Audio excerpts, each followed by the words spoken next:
Hello there. Good evening, good afternoon, good morning, depending on in which part of the world you are. I'll introduce the panelists. We have three panelists. I'll do an overall introduction. Then I'll be giving a bio of each of the panelists before they come to speak. And each panelist will speak for 10 minutes. After the panelists have spoken, that is 10 minutes each. I believe they would have done in the next half an hour. We now open the floor for questions, but feel free to send your questions in advance. You can send your text questions. We should be able to read and have your questions answered. So without wasting much time, and just to say on behalf of Chams Media team that has put this together, we are glad that you found time to participate in this webinar. And it's a series of webinars that will be happening quarterly. So we'll be giving a notice to let you know when the next webinar is. So it's not just a one-off, it's a series of webinars on the property sector in Kenya. I believe many of you want to know the trends in the property sector in Kenya. So our panelists are Renu Hunjan, a strategist, a marketing strategist who has been working with various developers in Kenya. I'll give you a full bio later. We have Austin Waga, who works with Stanbic Bank Kenya, in the mortgage and real estate department.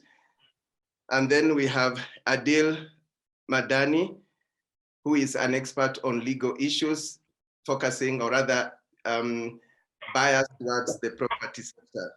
So those are our three panelists, but I'll be introducing each one of them as they come to speak. So let's begin with Renu Hunjan.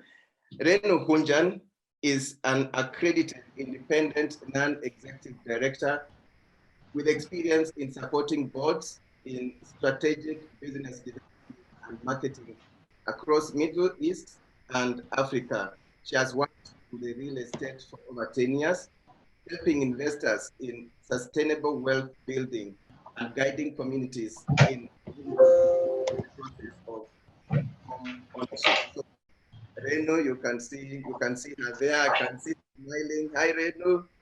Hi, Alex. How are you doing? Good, looking good. Where are you dialing in today from? Eh? Where are you dialing in from? I'm dialing from Chams Media headquarters in Kilimani. Oh, good. So you're in Nairobi. Good. Yeah, That's very good. Yeah, na naona jua bado iko mzuri sana. It's making Yes. So tumkaribishe Renu. Renu is a fantastic speaker. So be ready to listen and take a pen. I can assure you, you're gonna get a lot of insights from Renu on the property sector, regarding the property sector in Kenya. And Renu, I know questions are in and we'll come into that, but just begin by giving us an overview of the trends in the property sector in Kenya. What type of property? Where are they? Where can people invest? And I believe we are not just talking to Kenyans in that, but also Kenyans living here in Kenya. And I believe in this forum, there are also even developers or experts in this sector. So give us an overview of the property sector in Kenya. Where should people invest? What type of property? What is happening? And amid COVID, is there money in investing in property sector in Kenya? Take it up, Reno. Yeah, no, thank you so much, Alex, for organizing the webinar. I think people both locally as well as diaspora would definitely benefit. It's always a good thing to share information, to share knowledge, and it's very good that you can bring partners together as you've done with Stanbic and the legal team as well, Madani Advocates. You know, real estate, I mean, you can it's a tried and tested method. And I know it sounds cliche that, why invest in real estate and why real estate, why anywhere in the world, why Kenya, right? But anywhere you go in the world, I just wanted to set that as a foundation, because real estate is traditionally a tangible asset, right? So it's something that you can touch and feel, and it's an actual asset, physical asset. Most investors, okay, would almost always prefer to invest in real estate. And that goes for whether you're buying a whole, of course, if you're buying a home for your own use, then of course that's a different story altogether. But even as an investor, even in times like what we had, last year and the year before, you'd find that the top investors continued to invest in real estate. Why? Because it's a tried and tested method. You have, a number of options. Of course, as an investor specifically, you can do stocks, you can do bonds, you can do private equities, you can do a lot more. But real estate is something that I think people have faith in. And if it's something that is so relevant even today, I think it becomes even more important for us to get the right information and to become knowledgeable even within ourselves, to understand how real estate works, why invest in a specific land parcel or a specific property or an apartment or townhouse or whatever. Why invest there? And if you are investing there, what kind of information should you really look for, right? Not all of us tend to be very financially savvy. We can't just look at a financial document in front of us and say, yes, this is a good property to invest in. So I think part of what you want to take away from this session is also, yes, real estate I think is a very good option for investment. I was looking at the data actually last year, and I know the diaspora, Kenyan diaspora as well, they tend to go, about 60% of them tend to reinvest, of course, the money back into the country. And out of that, about 50%, which means more than half actually, are investing in real estate, right? So something somewhere fits. And therefore, real estate continues to be something that they prefer to do. But I think that more and more I see people, with my clients, with other investors, the lack of information I think becomes a challenge, whether it's to do with the property itself, or it's to do with the data that is available, the financial data that's available. So coming from the perspective of somebody that advises people on wealth building, on property buying, on investing in general, I would say that information is something that's very critical. And so part of what we also do is to get, tried and tested people to be on board to present opportunities that they have for real estate investment. But also, of course, making sure that the people that we guide, the people that we work with, are financially aware of some of the decisions that they're making. So I think part of what I hope that the audience will take away from the session is to understand that real estate is something that's still viable, still feasible, but how you want to invest and where you want to invest is something that becomes of very high interest to you. And I'm hoping that, of course, the other panelists will shed some more light on what else to look out for when it comes to financial as well as legal aspects of buying a property. Before you leave, Renu, so many people assume it's the city where there is property, where I would invest and have return on investment, or even that. So does it go like that? Locations in Nairobi, is it Nairobi city that is most attractive? Well, I know that a lot of people, again, if you're buying a house because you want to buy a house for yourself and for your family, what I've seen is people tend to buy homes within their, hometown. So if you're living on the side of Machakos, for example, or if you're living on the side of Naivasha, then you would want to come back and buy or invest a property there. People who buy apartments or any kind of property in the city, depends on where they are in their life. If they're coming down to settle down and start a family, then of course being in the city, being where there's economic opportunities, also makes sense for them. But no, I think depending on why you're buying the property that you're buying, we find there's properties even outside of Nairobi, that are appreciating year on year at a much stronger rate than the properties in Nairobi. You have high-end market areas where, of course, the property prices are very lucrative. But what happens is, if you're looking to invest in something that will have capital appreciation over time, then you want to look at a lot of other factors, like what kind of development is coming up in the area, what kind of job creation or any economic opportunity that could be in that area. So as an investor specifically, you're looking for properties, maybe there's a high yield on cash flow. Maybe you're looking for something that has, double-digit return, depending on what your risk appetite and what your intentions are for your investment. So you have to look at that balance. I think in Nairobi, in Kenya, we see a mix. So you have the city where, some areas are growing very fast and, they're developing very fast and the property prices are appreciating very well. Areas like Riverside, Kileleshwa, all these suburbs that we have, Westlands, and you have other areas where there's like a saturation of property. So you'd think that maybe, for example, parklands or some areas of westlands are very, very nice, right, to live in, but then because of the oversupply and also because of the kind of properties that maybe have come up over the last few years, the property prices are either stagnant or some of them are actually starting to eat into their own market shares. So it depends on what you're looking for, the prices and what you're looking for in terms of return, or where you're trying to either set up your life or buy a home back for whatever purpose. I see a lot of people picking up apartments, for example, in Kileleshwa. One of our clients' properties is Alina Residences in Kileleshwa on Mandera Road, and a lot of people are buying those just purely because of rental income. None of those people wanting to live there, but the rental yield is pretty good, and so they would put up something like that. They would invest in something like that purely because of income reasons. Great. Thank you so much, Renu. That was a fantastic introduction, quite crispy and to the point. You've given us an overview. Yes, the property sector is doing well in Kenya, and I believe that really puts us on the right pedestal to move into the next issue, and that is the legal aspects of buying property. I know many people have had the challenges here and there. I hear stories when I'm abroad, stories of people being conned. Maybe they didn't understand the do's and don'ts when it comes to paperwork, when it comes to contracts.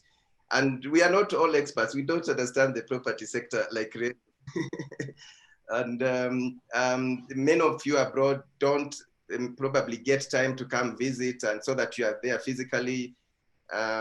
Even those who are here in Kenya, I'm sure you wonder, so where do I begin? What do I do when it comes to legal issues? So I'm inviting the next panelist, Adil Madani, and allow me to just read a brief introduction so that we understand him. He's a partner at Mohammed Madani and Company Advocates, specializing in commercial, corporate, and real estate for 8 years now. The firm handles over 1,000 real estate transactions every year. He has a law degree from the University of Birmingham, UK, and he's a qualified solicitor from the University of Nottingham. He has masters in banking and finance, European Business School, and that is from European Business School. And he's a London qualified advocate and company secretary in Kenya. So you can see as a wide path from Kenya, UK. So he understands how to connect the world and what is happening in Kenya. So let's welcome Adil Madani. Karibu. Give us an overview of the legal issues when it comes to buying property. What are the basics? What should a buyer understand, in order to get it right? Thanks. Thank you for the introduction, Alex. Yes, we've been practicing here for some time, and we handle over 1,000 transactions every year. So you can imagine we handle a variety of transactions, from plot purchases and sales, land, whether it's Nairobi, Mombasa, outskirts, Machakos, Naivasha, apartments, warehousing, buildings, so the whole range. Coming from the outside and the number of clients we handle from the diaspora, most of them purchase either as an investment, they have a sentimental value with home. So it's either as an investment or they want to buy something for their family. It could be a plot, apartment, whatever it is. the first thing that you're required to buy anything property-wise in Kenya is, of course, you need an identification document. So that could be a Kenyan ID or a passport. And you need a Kenyan PIN. That's a KRA PIN, a Kenya Revenue Authority PIN. And this number is for tax purposes. And this is required whether you're a resident or non-resident to purchase any property in the country now. And KRA is becoming very smart. Everything is becoming digitized and captured on their system. So they have all knowledge of who owns what. But you need those two items in order to purchase any property. When looking for properties in Kenya, it's always advisable to ensure due diligence is done.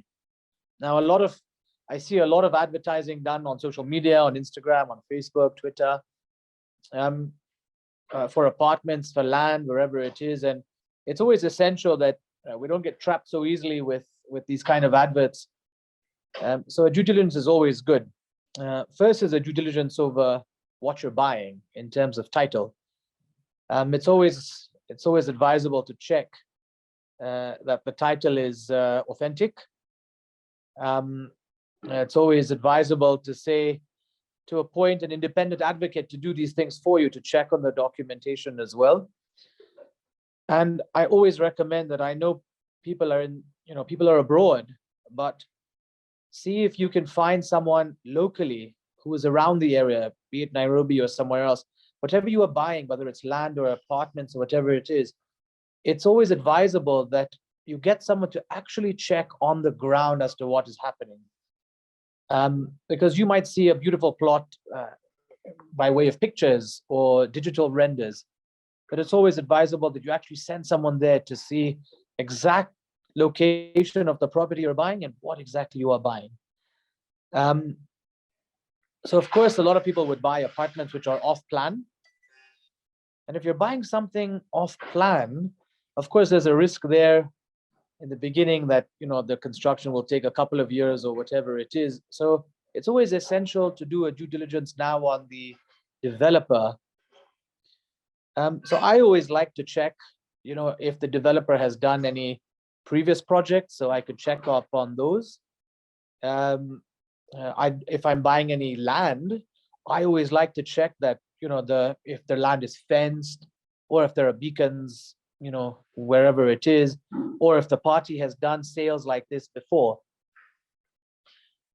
So if I have any recommendations for people buying property, the first thing I would say is to always hire an advocate, an independent advocate, who will check all these details for you. You can always request them to send someone on ground to just check if everything is okay on the ground. You don't want to buy anything which has a reserve or riparian next to it. You also want to do your checks on the developer. And of course, you need an ID and a PIN to buy any property in Kenya. Coming to how we would reduce our risk, I was informed a number of you have already bought property or have purchased property in the past, or are looking to diversify your portfolio. You've bought land, now you want to buy apartments. I always like to, when I'm buying an apartment off plan, I always like to peg my payments on construction milestones. So you agree with the seller that, okay, look, you're off plan and you are going to take 2 years to buy. So how about every time you reach the 5th floor, the 10th floor, you're finishing, I pay you 25% of the money. And most developers agree on such payment plans because they've made a sale. And so I always like doing that. Second is, sometimes I also like to finance. Now, if I'm from outside and I'm taking bank financing, and I'm sure Stanbic will, give you Stanbic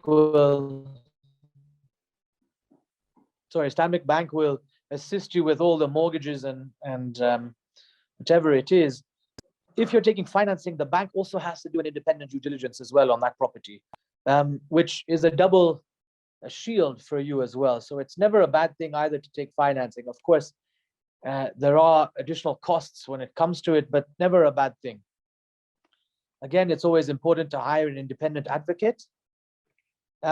And what I always like to do, if you want to buy an apartment or something that's developed, go downs, apartments, whatever it is, I find it easier now to purchase properties that are fully managed. So I know Purple Dot does quite a few of those properties where it's hassle-free. So they manage your tenants, and sometimes tenants, you do get the occasional sticky tenant that doesn't pay on time, or has their breakages in your homes or whatever it is, and that's a hassle for anyone wherever you're staying. So even if you're local or you're staying abroad, you're going to have some issues with tenants. So I always find it easier that there is someone on ground who manages the place. If there's a pipe burst or whatever it is, someone is there, there's a caretaker there, or whatever it is, someone's there to collect your rent, to sort out any service charge. So I know Purple Dot, all their investments, all their developments rather, are all hassle-free investments. Whether you're looking at Purple Dot or anywhere else, I always feel it's better to buy something that's fully managed. There's a number of questions I know I was asked prior to this presentation, but of course, if any of you have any questions, just text it or just message it on the group, and I'll be happy to take them a bit later on. Also, another recommendation I'd give you all is whenever you're buying any property investments, always check on what you're trying to achieve. Are you buying it for someone else? Are you buying it for rental income? What exactly are you trying to achieve? And always check your taxes and what tax implications you may have with such an investment or such a purchase as well, because you want to be as tax efficient as possible. All right, so again, if there are any other questions, please just type them out, and I'll be happy to take them at the end of the presentation. All right, back to you, Alex. Thank you. Before you go away, let me ask you one question. And there's a polite request. I think there is a participant, either WhatsApp or something. I don't know if you people can hear some notifications coming in. Maybe we all mute our microphones. There are some notifications coming in. So hold, Adil, I have a question for you. And as we continue, if you have any question, remember, you can begin texting. Just text right away. Your questions will be answered. Now, Adil, I know this question will come, but it's so common. So if I buy a unit in an apartment, or, do I have a title nowadays? There was some changes in Kenyan law. I don't know if you can educate us on that, because people have been fearing that. They say, I don't want to own a collective title in an apartment. What's the legal position? Do I nowadays, am I able now to own a title? It's a good question, Alex. So the Sectional Properties Act was passed in 2020, and it was passed so that we could have title ownership as part of like a title deed for apartment purchases, for land, for any sort of property ownership. And the laws are out and the regulations are out. Unfortunately, it is yet to be implemented by the Lands Registry. So we have to wait for that process to finalize. However, if you are buying, I'll start with land. If you are buying land, it's always, I would advise everyone when you're buying land that you always get a title deed, because for land, they issue title deeds. So it should be a physical piece of paper, which actually reads title deed or certificate of title with your name printed on it. And a search should be issued as well in your name to reconfirm that these are the correct records of the Lands Registry. That's for land. Moving on to apartments, and a lot of people have bought apartments recently where they're getting share certificates. Now, share certificates are not actual ownership. A share certificate is just ownership of a company that may have built those apartments. The right document to obtain for title purposes is a sublease. So if you are buying an apartment and you have a sublease, that is good title, because that title is, you can sell the property, you can go to Stanbic Bank and they'll be happy to give you a loan on that sublease, on that title. But if you have a share certificate, it is much easier to manipulate the titling for that. And I'm not sure of any bank that will be happy to take a share certificate as security for a loan. So my advice would be a sublease currently. And the new act that's coming out, the Sectional Properties Act, of course, it's already passed, yet to be implemented, is phasing out these subleases so that everyone gets like a digital title deed with a barcode. So it's easy for people to check and authenticate and say, yes, you are the owner of this apartment or this piece of land. So that's the intention behind the Sectional Properties Act. All right. So again, if you have any more questions, Alex, any more clarifications, I'm happy to explain.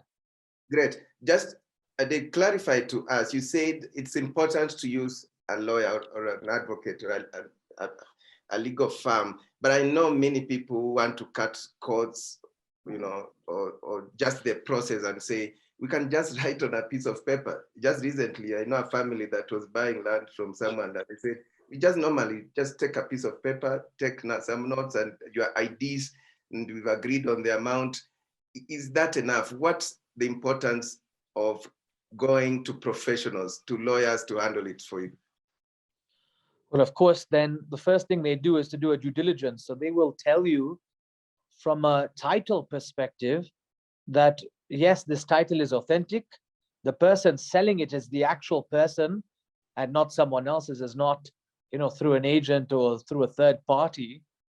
And you also have to make sure that the documentation is either in your favor or there's a level playing field, because what you don't want to do is to be stuck with a contract that is not favorable, where you have to pay all the money up front or pay the money before it's transferred to you and then you're stuck. So hiring a professional is always advisable. I know there are cost implications. I will also advise you that a lot of people, when they speak to me, say, oh, we've got a very high quote for your legal fees. Note there is a scale fee that is applicable for lawyers. So you shouldn't be paying more than that. And if someone quotes you higher than that, you should be negotiating that fee with them. Because I've got people who've paid lawyers 3, 4, 5% legal fee on their transaction, and you're being taken advantage of. So always check what the scale fee is. You can ask somebody, what's the scale fee? And you can negotiate that with them as well. So just to reduce your costs a little bit. But yes, remember to do a due diligence. It is an extra cost, and we do have to, it's always better to be safe than sorry. Great. Thanks for that overview, Adil, about legal issues. Quite interesting. I can see questions already coming in, but we'll come back to you because I wanted us to hear from the panelists so that we have everything under one roof, and then we'll go to the questions again. So allow me to introduce Austin Waga. Austin Waga, I see you are there, raring to go. Karibu. So Austin is a mortgage and real estate expert with almost 16 years of experience, having worked for various major banks in Kenya, and is currently the head of mortgages at Stanbic Bank, Kenya. So Austin, sasa sisi tunataka kujua, how do we finance these things? I want to buy a house. What are the various options? Some of us maybe would have saved, or we've gotten a retirement package. Some of us don't know where to begin.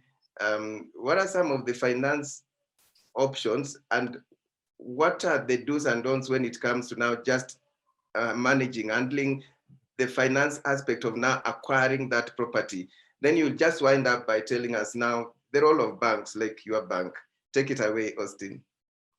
All right, thanks so much, Alex, and good morning, good evening, good afternoon, everyone, depending on where you are.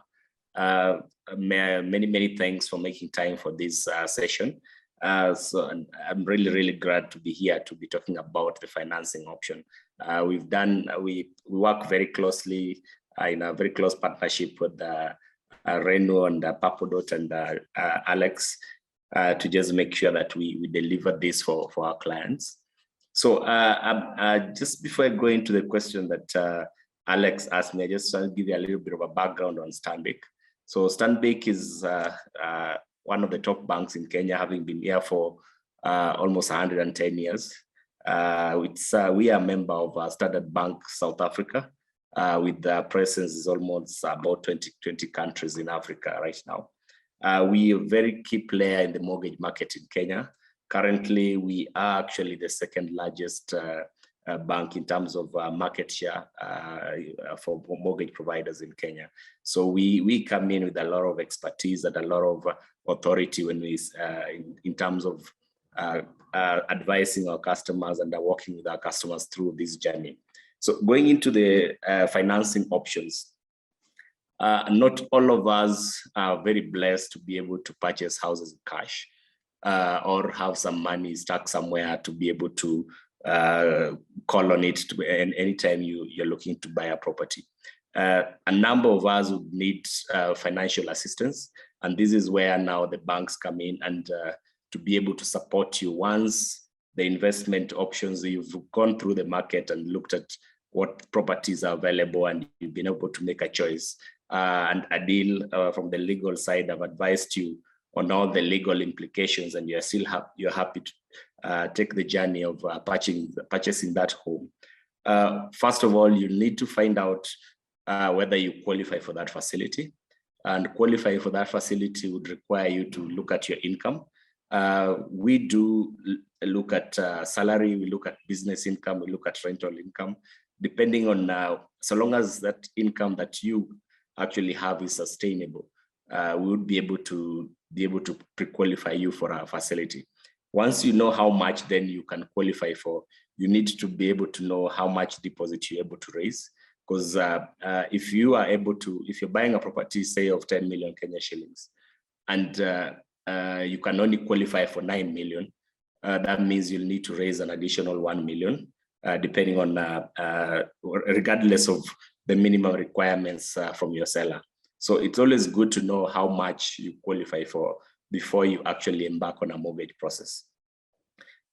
Because a mortgage process is a long-term facility, you really need to understand the requirements, the costs that are then associated with that mortgage, to be able to make sure that you're actually taking the right mortgage for your facility, so that you don't get yourself into a transaction where you end up being the loser at the end of the transaction. So it's always really good to understand the terms and conditions of the mortgage, the costs that you're actually going to pay for that mortgage, and the process that you're actually going to go through into as you do that. So as you go into the process, I'll just talk a little bit about the process.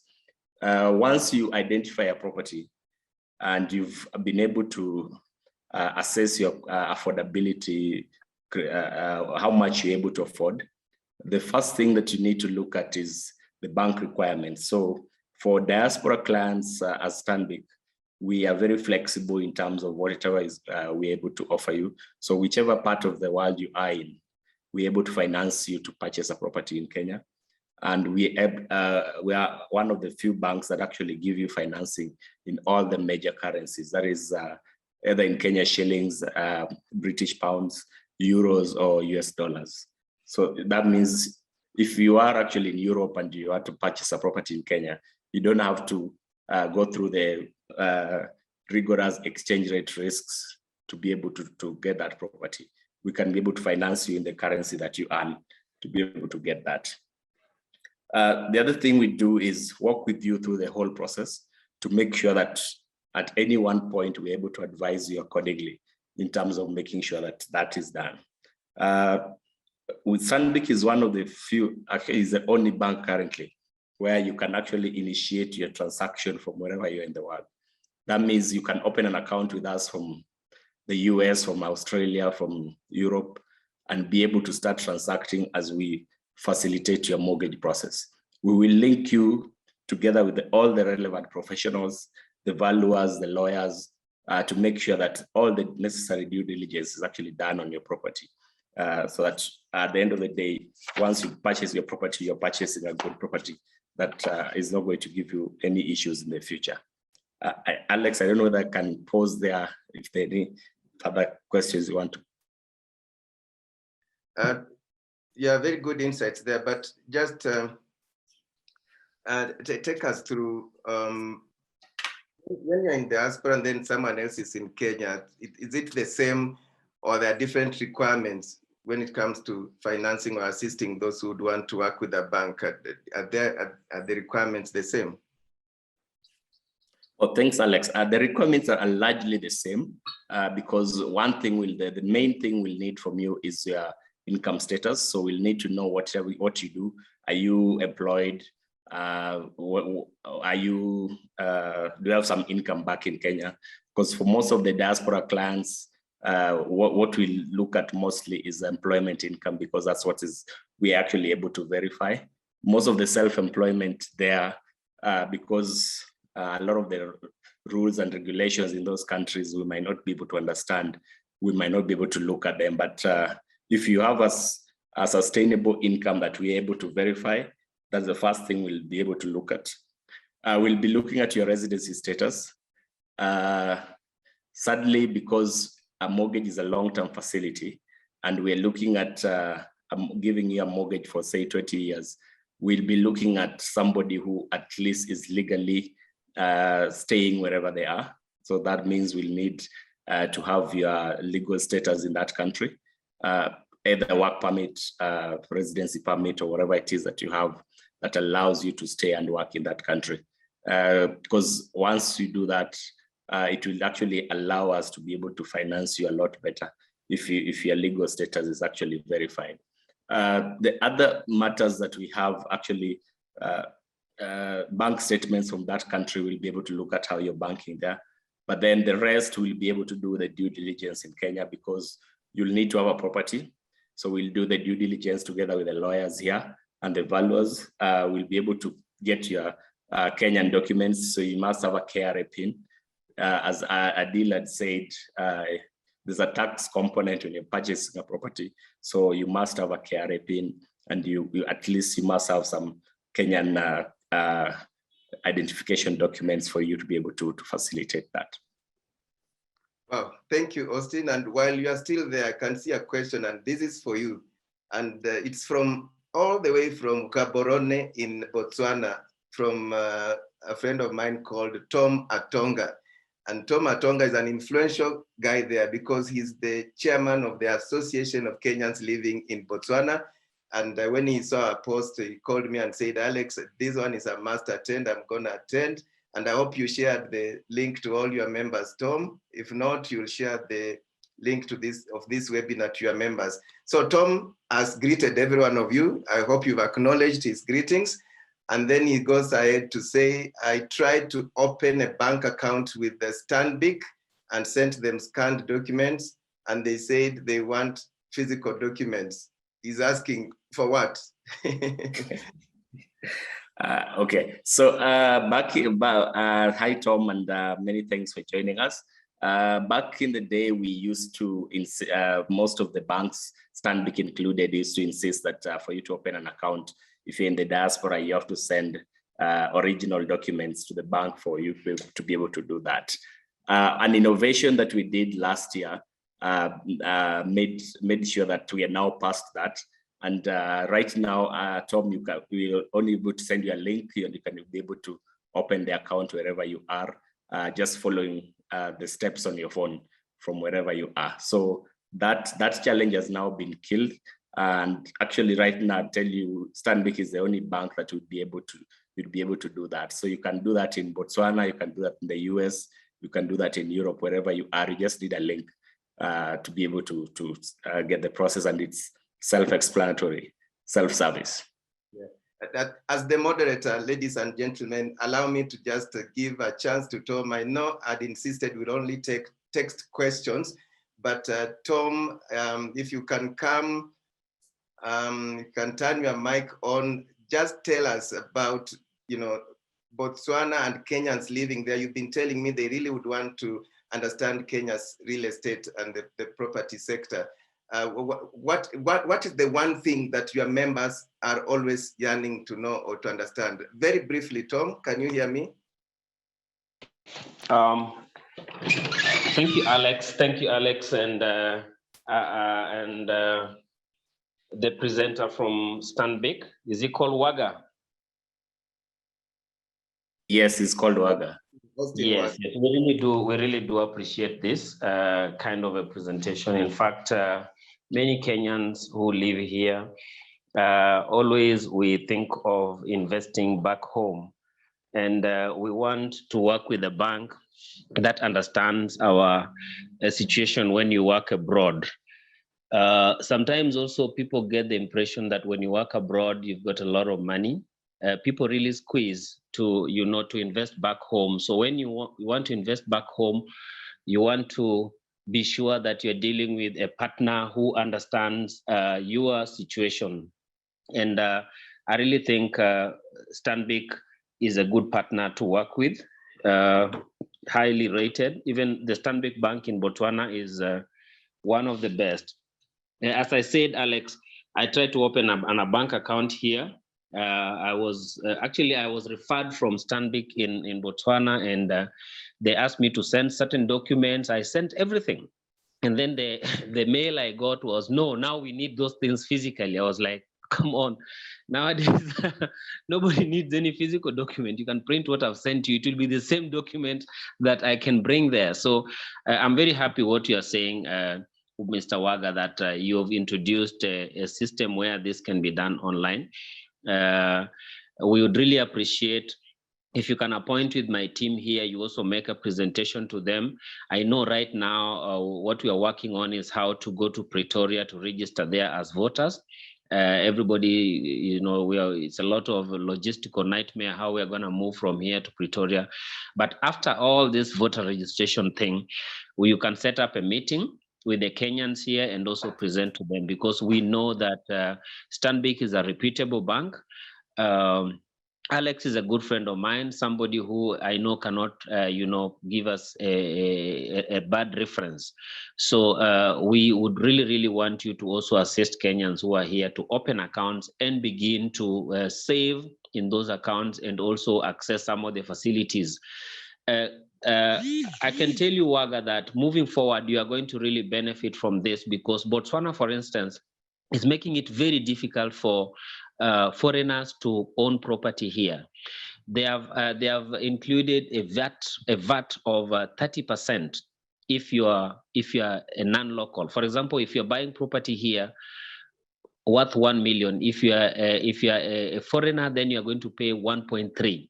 You see, that is excluding all the other small charges, transfer, all of that. That is just VAT for 1.3. Sorry, for 30%. So I think many Kenyans would be looking at owning property back home. And if you can access the group here and you make this thing so flexible that even making the payments is very flexible, very easy, then I can assure you that very many people would want to avail themselves of this kind of a service, starting with myself. Thank you so much, Tom. And I'd be able to, I'll reach out to you to just make sure that we do that. The best thing about Stanbic is we always work with you and pick you from wherever you are. So if you are at the point where you just need to start saving to get into your property journey, we'll get you there. If you're in the process, a stage where you are able to already go into the property purchase process, will also get you there. So we'll work with all the members on depending on wherever they are to make sure that they succeed. Asante. And thank you, Alex. Good to see you. Yeah, thank you. Salimia watu wa Gaborone. Salimia. And you must come back and meet them again. I will. Great. So let's move to the next question, and this is for Renu. It's from George Amol, and he's asking, what is the significance of professional estate agents? What should I look for when I want to purchase jointly owned land? I think this is you as Renu. You want to take it away? Yes, I think it's a good question, because a lot of people, I see want to go and search for land on their own, and that's perfectly okay. The reason why people involve a real estate agent is just because, they would have options. For example, say you want to buy a plot in, I don't know, Kitusuru or wherever. And so this person, you would engage this person who's an agent, who's hopefully a registered agent. Always make sure it's a registered agent and not what we call briefcase agents who are, freelancing. Make sure it's somebody that's authorized by the owner to sell the property on their behalf, somebody who understands property and can guide you through the entire process. So the reason why people engage agents primarily is because they want to be able to do it the right way. So you want someone who's vetted the land piece, someone who's made sure that the title and everything else is okay, someone who's going to be accountable from the start of the transaction. So from when they were showing you the land and or the property or whatever it is that you were engaging them for, to the point that you have made your payment, right? So their role is to help you throughout the whole thing. So you select the piece of land, you negotiate. They would negotiate on your behalf. They want to help you reach out to the right finance partner, for example, Stanbic in this case, maybe get the right legal person on board. So if you are working with the right agent, rightfully this person should be guiding you. That's why you would go and work with an agent, to guide you in the right way. Of course, be careful when you're choosing agents. We have, I think, a number of agents in the market. Some are agencies, which means that they're a group of agents working together. Others are agents as well. So just do your research and make sure you always work with somebody that's vetted, that's tried and tested. Ask for referrals, ask for testimonials, ask for just really do your research to make sure this person knows what they're doing. And you have the right to ask them all sorts of questions. Thank you, Reno. Let's move to the next question. I want to be a little faster because they are coming in fast and furious from every corner of the world. I'm really excited about this. It's a very good beginning. This is from Edwin Muriuki. And remember, when you are texting, let us know where are you texting us from. Are you, the city or the country? So this is Edwin Muriuki. He's not said where he's texting from, but he's asking, is it possible to have both a share certificate and a sublease? I think this is for, it can't be Renu. This should be for Adil. Adil, take it up. Yeah, good question. Remember, a share certificate is ownership of a share in a company. Now, for lots of apartments, you will have a management company which will issue you with a share certificate. If you have a share certificate and a sublease, your sublease is your actual title deed. So if you have both, that's actually very good because you have your share in your management company and your sublease is your title deed.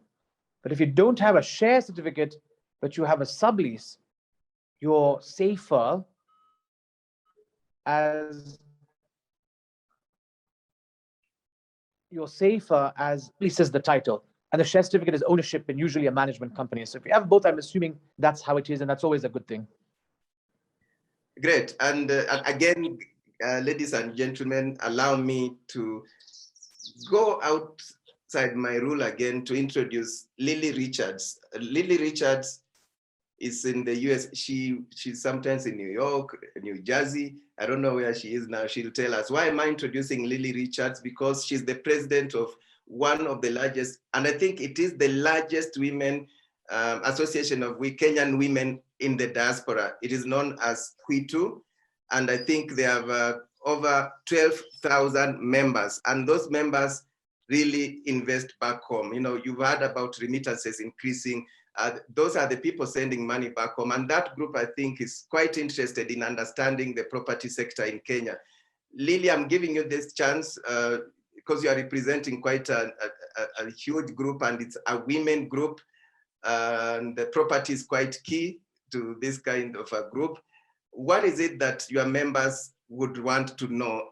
Just give us one thing that keeps disturbing your members, and they want to really have this answered. Now that we have three experts here from the legal side, the marketing side, and the bank side. Lily, are you hearing me? Just take about a minute and tell us what your members would want to know. Hi, Alex. Thank you so much for the opportunity. Yes, my name is Lily Okech Richards. I am the president and founder of Kwitu. Kwitu stands for Kenya Women in the USA. our mission is to connect, support, and empower Kenyan women out here in the States, and also with, in Canada. We only have about less of a percentage of our members from Canada. And we've been doing a huge campaign, especially we've been basing it on the Vision 2030, where we're encouraging women to buy property, invest back home, and just secure our future. We don't know what's going to happen. Nobody knows what's going on in the States. So especially with Trump's time, it was very unpredictable. And so for the past 3 years, we've been having a campaign where we've been working with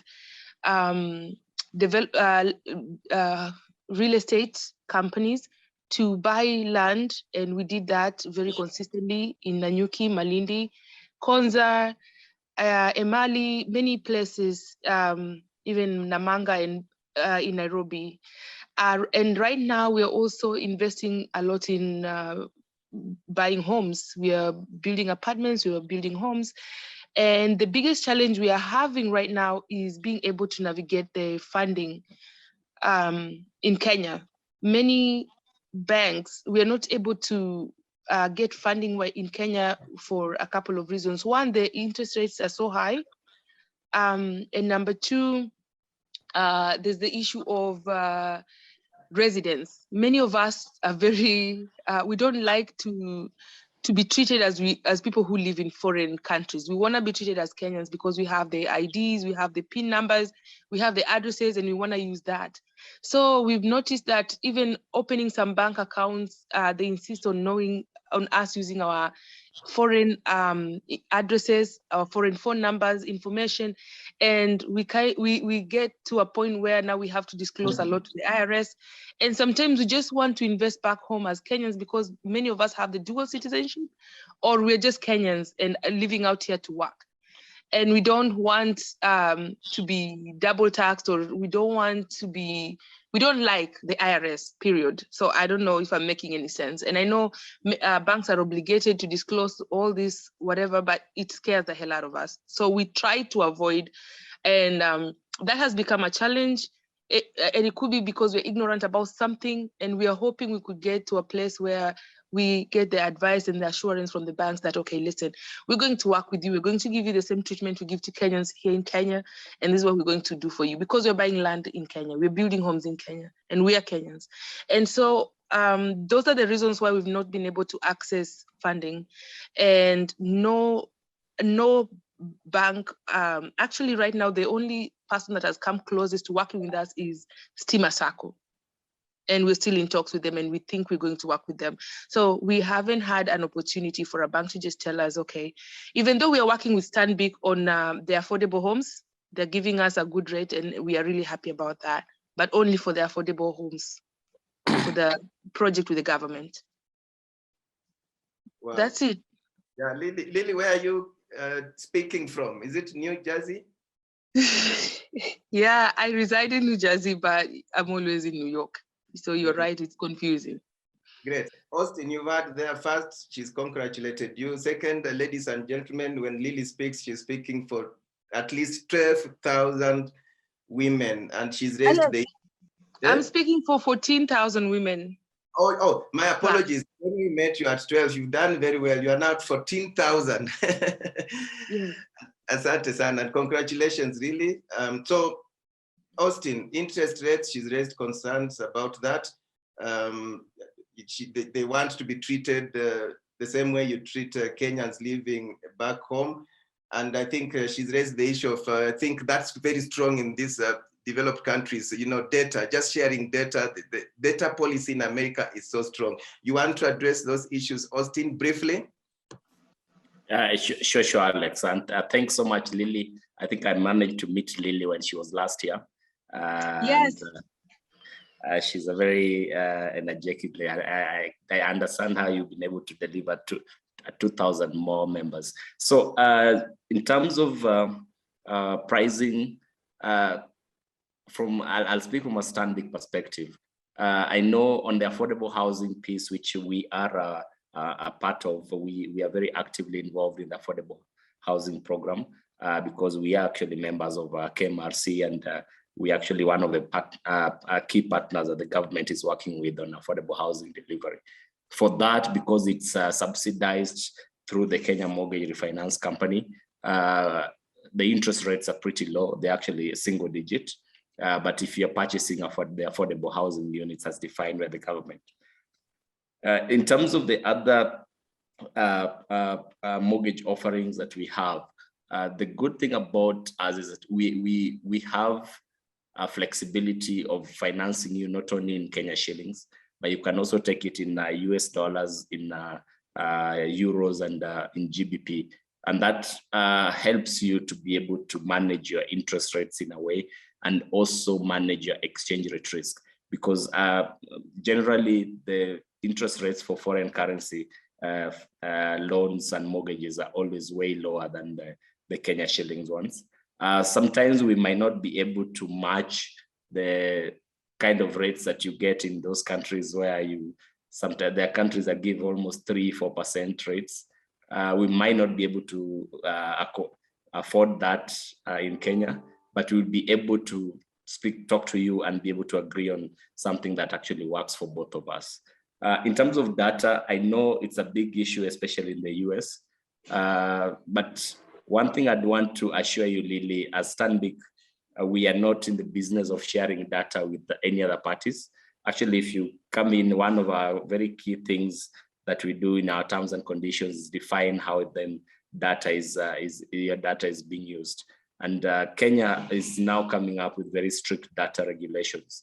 So we are not, when you give us your documentations, most of the times we're just trying to understand you. It's the same way in Kenya, I'll ask for a pay slip and a letter from your employer. And all I'd want to just do is call that employer and verify that you actually work there. So for the people that work in the diaspora, we also try to extend that, but we try to, as much as we can, to be able to align it to the various regions, because the different regions have different policies and different regulations. But we really don't share your information with the IRS. That information is basically for the bank and for the bank to be able to offer you the services that you need. So you can be rest assured that your data with us is very safe, and will not be giving it away unless we are authorized, we actually required by law or ordered by a court of law. Great, Austin. Kuna maswali mengi yanakuja pande yako. There's another one while you're still there, and just quick to the point, because I now have only 25 minutes before this webinar comes to an end. So quicker, crispy. Hi, Austin. This is a question from Karinguri James. Apart from offering financial help, brackets, mortgage, do you offer construction, supervision, and management? We do that if we are financing it, because otherwise the best we can be able to do is to link you with the various professionals that can be able to support you. But if we are funding the project from Stanbic, we'll be able to do it end to end. But if we're not, and you are doing it through the savings that you've done with us, we'll be able to refer you to the various professionals that we have to be able to support you to make sure that the monitoring is done properly. Great. And this one, I think, has hidden identity, but is saying, a diaspora domiciled in Canada. I'm a happy client with Stanbic, with an awesome relationship manager. My question, would the bank open up and share universally the mortgage rates comparable to other financial institutions? This will help make a determination. Austin. Interesting enough, central bank actually publishes mortgage rates for not just mortgage rates, but all the lending rates across the financial institutions. I know they might not be doing it frequently, but it's as part of the transparency rule that Kenya Bankers Association has been working on through the central bank. That information, you can actually get it from Central Bank of Kenya. You can be able to go to their website, be able to see the comparison. It might not be very up to date, But when you come to us, we'll be able to tell you what the market is offering at any point in time. Still Austin now. Okay, this is I think this question was you sent twice, but it's been answered. And thank you for letting us know that you are texting from Qatar. Good to have participants from Qatar as well. Let me look at another question. Most of them seem to be for Austin. Another question. I think they are related. Most of them have been answered.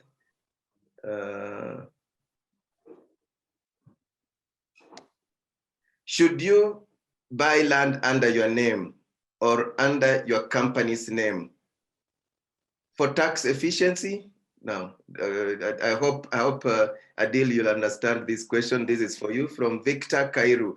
Should you buy land under your name or under your company's name? Then the second is asking for tax efficiency. Adil? It's a question that everyone asks all the time, local or international. Personally, the main basis of this is a tax issue. Which one is more tax efficient? I always find that when buying personal property, something that's residential, which is not commercial, it's always better to buy it in your personal name. There are various tax advantages you get when you are buying as investment, if it's land or residential apartments. Okay, the taxes are less and you don't have a VAT obligation. Also remember, owning a company means additional cost and administration. You have to file annual returns every year. You have to get your books audited every year. You have to file your taxes every year as well. And so that comes with its additional administrative costs and time when having a company. So I always find when owning something residential or land, it's always best to have it in a personal name, unless you're in a group. If you're buying with a group, then of course company ownership is much better. But individually, it's better to own residential, your apartments and stuff in your personal name. Also, if you are planning to invest in commercial office space or warehousing, then it's something you would need to decide and see which is more tax efficient, because then you have a VAT obligation as well. So I would prefer, if it was a commercial purchase, I would put it under a company, because I don't want to be filing personal VAT returns every month. I'd rather have a company do that. It's for cleanliness as well. So it depends as well on, it also depends on your rental bracket in terms of how much rent are you getting. So if the rent that you're earning is less than 15 million a year, it's always better to have it as an individual rather than under a company. So I hope that answers your question.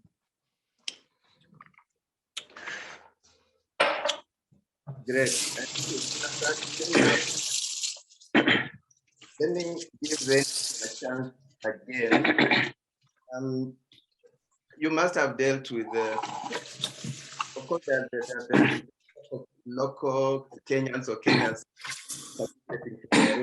But this is a question. Sorry, Alex, I'm just gonna pause that. Could Mr. Karinguri James please mute their microphone?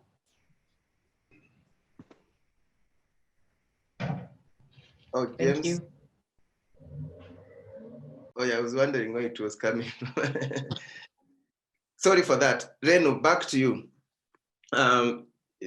Many Kenyans in the diaspora always want to know, when it comes now to just looking at what we call return on investment. You know, it's not easy to know. If a client came and asked you, how sure am I that I'll get return on investment on this apartment in Kileleshwa or Nanyuki or Lamu?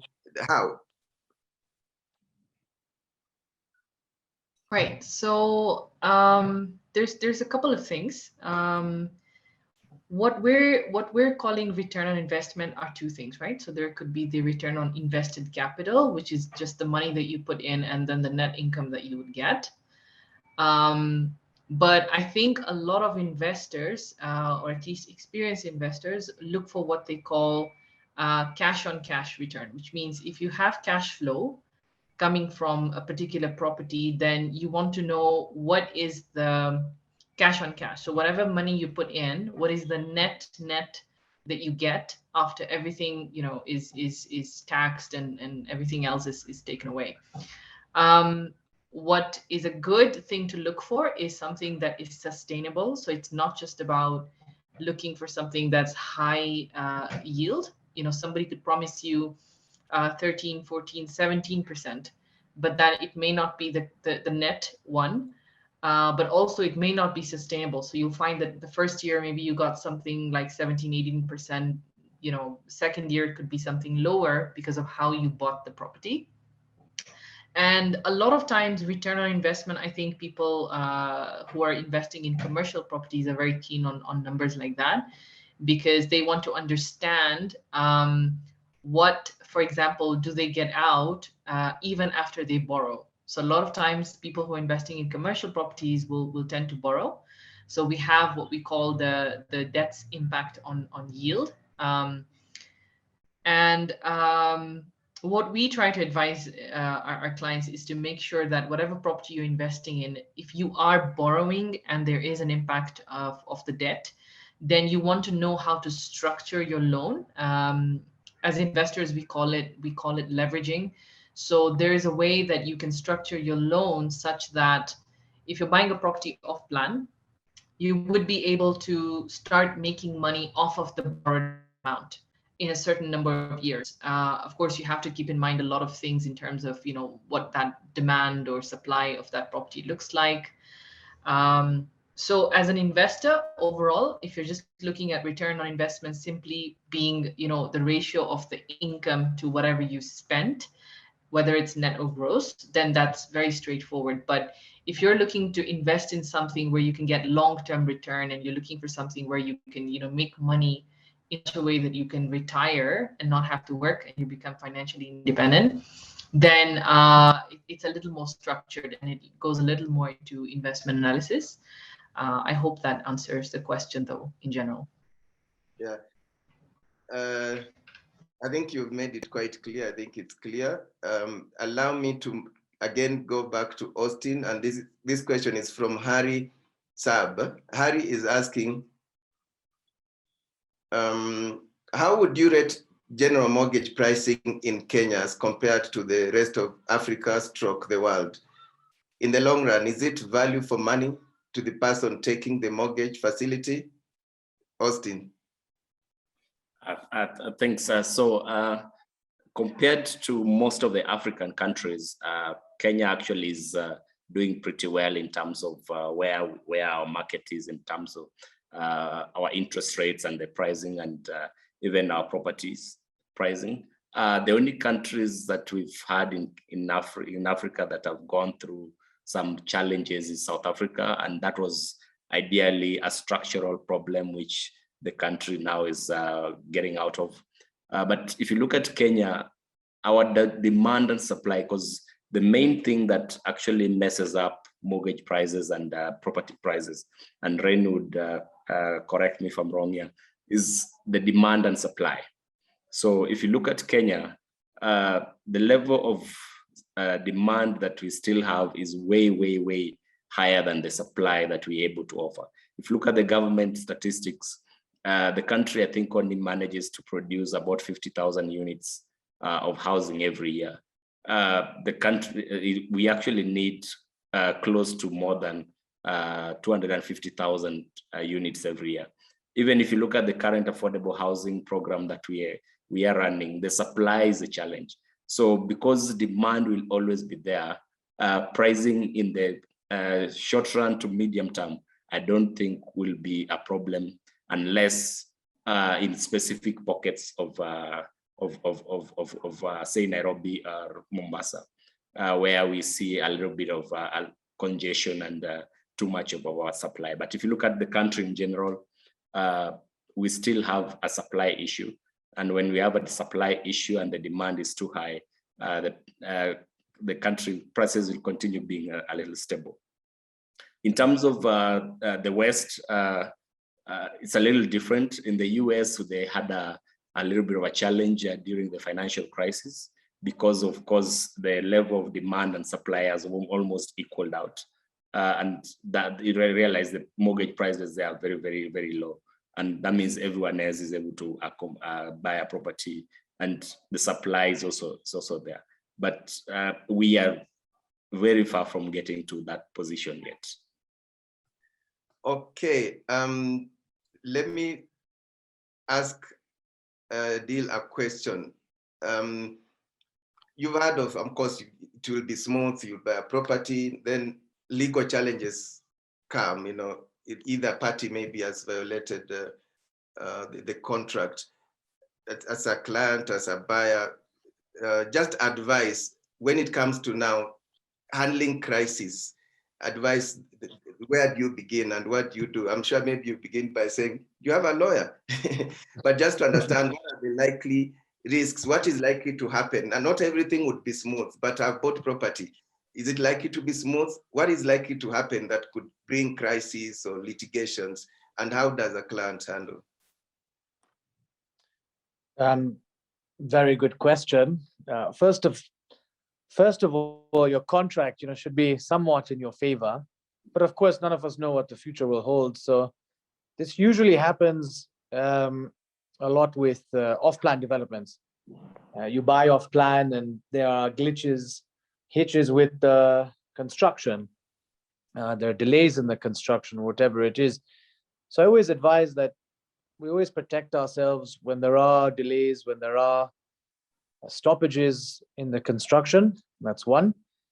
But of course, when a crisis hits, the first thing you do is to approach the developer or get your lawyer to approach theirs and see if there is some sort of middle ground you can achieve. I've done deals where the COVID pandemic hit and someone has paid half the money, and the pandemic has hit and he doesn't have access to the balance of his funds.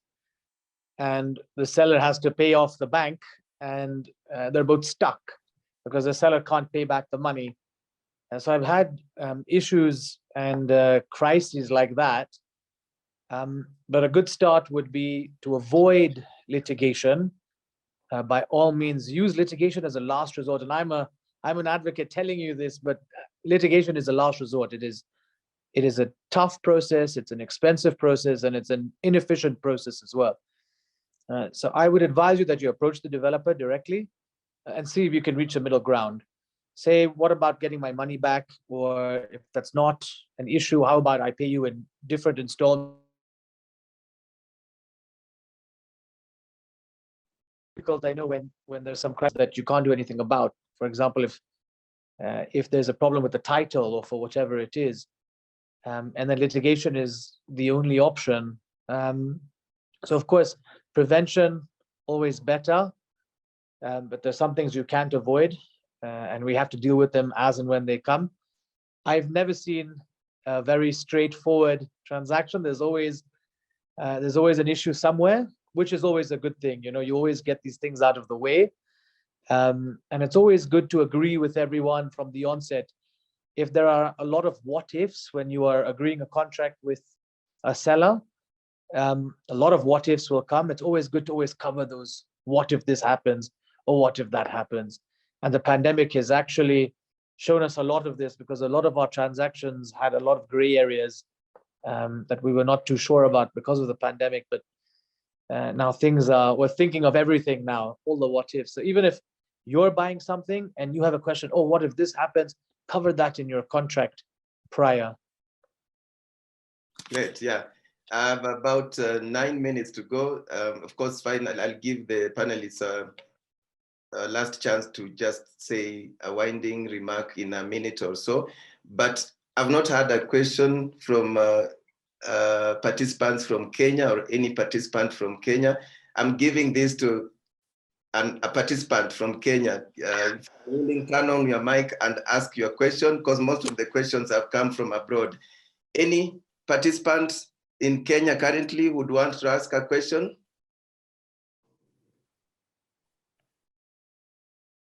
Feel free.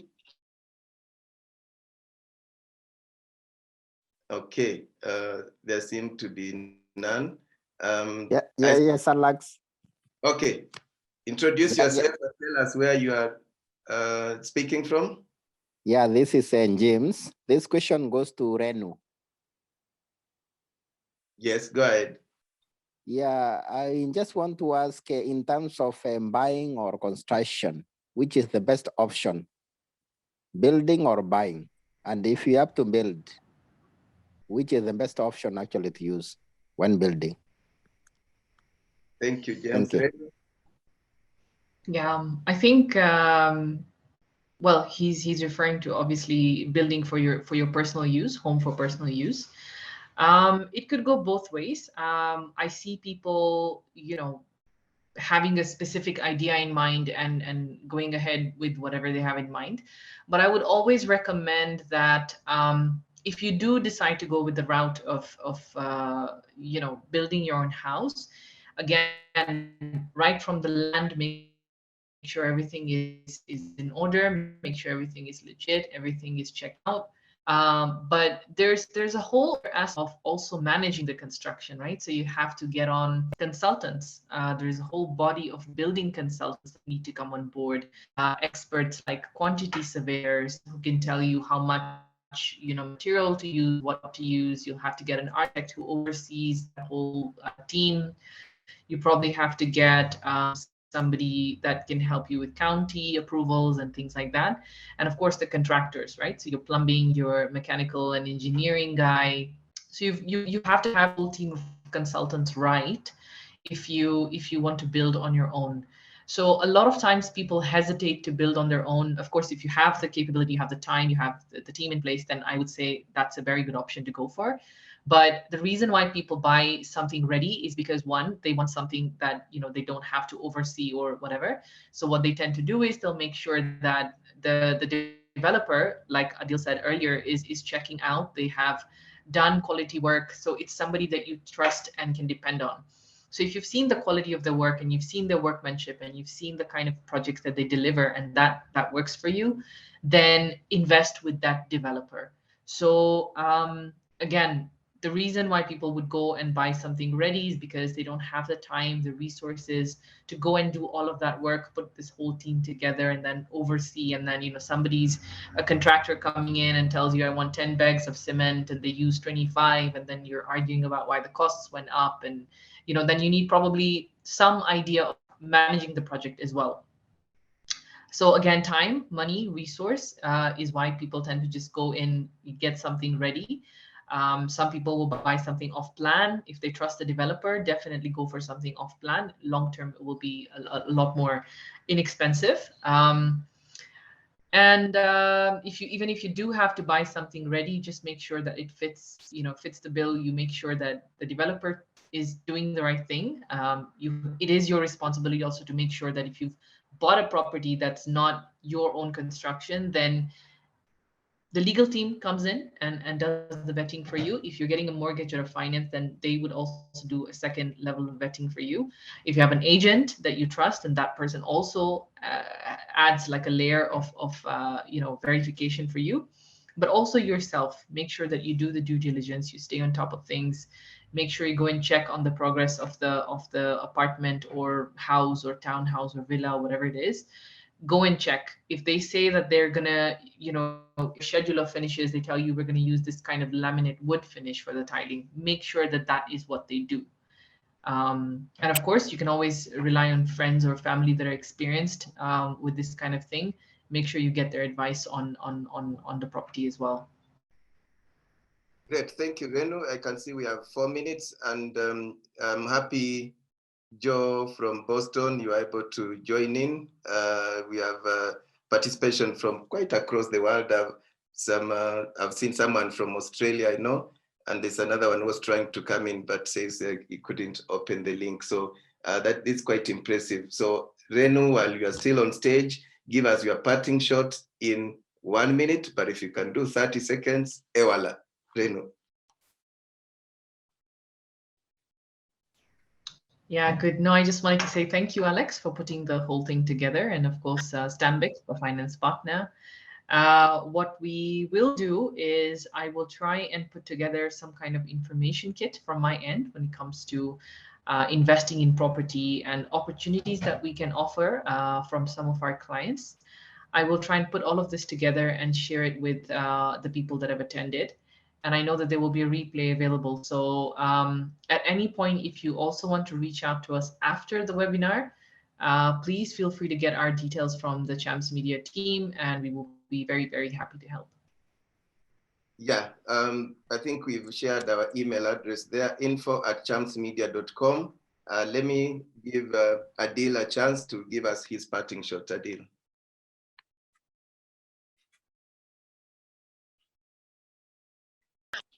Thank you, everyone. Of course, you have all our information. Renu, I'm sure you provide everyone with our information. So if anyone does have any additional questions, I'm more than happy to help and give you the advice. It's free of charge, don't worry.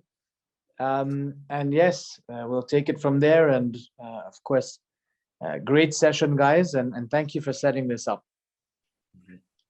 Thank you, Adil. Austin? Thanks everyone. Thanks, Alex. Thanks for putting this up. This has been a very, very interactive and informative session. As same as Renu said, we'll also contact with the team. So if you need any further information, we'll also be preparing just a little bit of an information pack that then we can share with the attendees. If you need any financial support in future, you can be able to support you with that. And just to close up, as Sandvik, we always say Kenya is our home. We take our growth. We would be able to support you if you want to come back to grow yourself back in Kenya.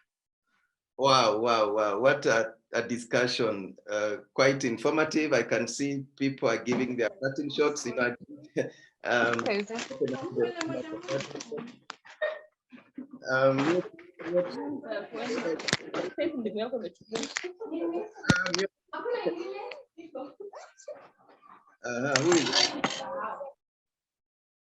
Wow, okay.